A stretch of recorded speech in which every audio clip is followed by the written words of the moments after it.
DD Tamil நேயர்களுக்கு அன்பு வணக்கம். சித்தர் வழி மருத்துவத்தில் பற்களை பற்றி தெரிந்து கொள்வோம். ஆளும் வேலும் பல்லுக்கு உறுதி என்று சொன்னார்கள். நாலும் இரண்டும் சொல்லுக்கு உறுதி. நம்ம முன்னோர்களெல்லாம் ப்ரஷ்ஷை பயன்படுத்தலை. என்ன பயன்படுத்தினாங்க? பேஸ்ட்டும் பயன்படுத்தலை. பற்குச்சிகளை பயன்படுத்தினாங்க. ஆழம் விழுத எடுத்து பல் துலக்கினாங்க. வேப்பங்குச்சியை எடுத்து பல் துலக்கினாங்க. அதே போல் அரசம் என்னுடைய குச்சியை எடுத்து பல் துலக்கினாங்க. அதே போல் அந்த சாம்பல், அதை வரட்டின்னு சொல்லுவாங்க, அந்த வரட்டி சுட்ட சாம்பலை எடுத்து பல் துலக்கினாங்க. அதே போல் கிராமங்களில் செங்கக்கல் இருக்கு இல்லையா, அந்த செங்கக்கல்லை தட்டி பல் விளக்குனாங்க. இன்னும் சொல்லப்போனால் வாய்க்காலில் குளிக்கும்போது, குளத்தில் குளிக்கும்போது அங்கே இருக்கிற மண்ணை எடுத்து பல்லை துலக்குவாங்க. ஆற்றுல குளிக்கும்போது நிறைய பேர் நீங்கள் கவனித்து பார்த்துருந்தா மணலை எடுத்து பல் துலக்கி நல்ல வாயை கொப்பளிப்பாங்க. அவங்களுக்கு பற்சொத்தையே ஏற்படலை.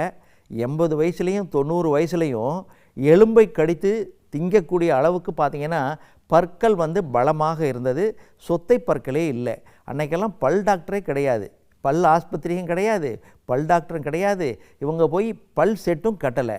ஆனால் பற்கள் உறுதியாக இருந்தது. காரணம் அவங்களுடைய உணவு, அவங்களுடைய பழக்க வழக்கம். சாப்பிட்றதுக்கு முன்னாடியும் சரி, சாப்பிட்ட பிறகும் சரி, நீங்கள் கவனித்து பார்த்தா நம்ம முன்னோர்கள் நல்ல வாயை கொப்பளிப்பாங்க.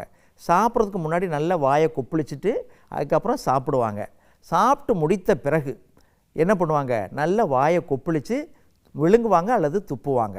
இந்த பழக்கம் நாம் கடைப்பிடிக்கிறோமா அப்படின்னு கேட்டால் கண்டிப்பாக இல்லை அப்படின்னு தான் எல்லாருமே நம்ம சொல்லுவோம். என்ன சாப்பிட்டாலும் சரி, இந்த பற்சொத்தை வருவதற்கு, அந்த வாய் துர்நாற்றம் வருவதற்கு 2 காரணங்கள். ஒன்று, மழை ஒழுங்காக போகலைன்னா வாய் துர்நாற்றம் வரும். அடுத்தது, நம்ம சாப்பிட்டுட்டு தண்ணி குடித்து வாய் கொப்பளிக்காமல் இருந்தாலும் நம்ம சாப்பிட்ட உணவனுடைய சாரம் அங்கே வாயில் தங்கி இருக்கும். அப்போ என்ன ஆகும்? அதில் பாக்டீரியாஸ் உருவாகி அதன் மூலமாக சொத்தை பற்கள் ஏற்படும், வாய் துர்நாற்றம் ஏற்படும். அதனால தான் நீங்கள் என்ன சாப்பிட்டாலும் சரி, எப்போ சாப்பிட்டாலும் சரி, என்ன பண்ணணும்?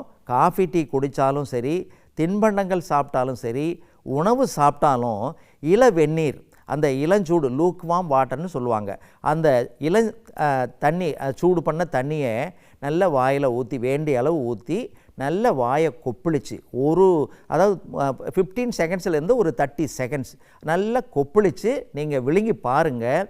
பற்களில் கரையும் படியாது, சொத்தை பற்களும் ஏற்படாது, வாய் துர்நாற்றமும் நமக்கு ஏற்படாது. இதை எளிய முறையில் நாம் குணப்படுத்த முடியும். இப்போது பல்லு வலி வருது, பல்லு ஈறுகளில் இரத்த கசிவு வருது, டாக்டர்கிட்ட போகணும், 500 ரூபா 1000 ரூபா செலவாகுது. வீட்டிலேயே மருத்துவம் செய்யணும். நம்ம முன்னோர்கள் எப்படி பண்ணாங்க? சோற்றுப்பு இருக்கு இல்லையா, அந்த சோற்றுப்பு ஒரு கைப்பிடி அளவு எடுத்தாங்க, 1/2 லிட்டர் தண்ணியில் போட்டாங்க, அதை 100 மில்லியாக சுண்டை காய்ச்சினாங்க. அந்த 100 மில்லி சுண்டை காய்ச்சின அந்த உப்பு தண்ணி என்ன பண்ணுவாங்க? வாயில் ஊற்றி வாய் கொப்பளிப்பாங்க. பற்சொத்தை இருந்தாலும் வலி வராது, வாய் துர்நாற்றம் வராது, இரத்த கசிவும் ஏற்படாது. இன்னொன்று, மாசிக்காயை சுட்டு சாம்பல் தனியாக எடுத்து வச்சுக்கணும், ஆற வச்சு. கடுக்காயை என்ன பண்ணுங்க? விதையை எடுத்துட்டு அந்த கடுக்காயை அரைச்சி தனியாக வச்சுக்கணும். ரெண்டும் ஒரே அளவு.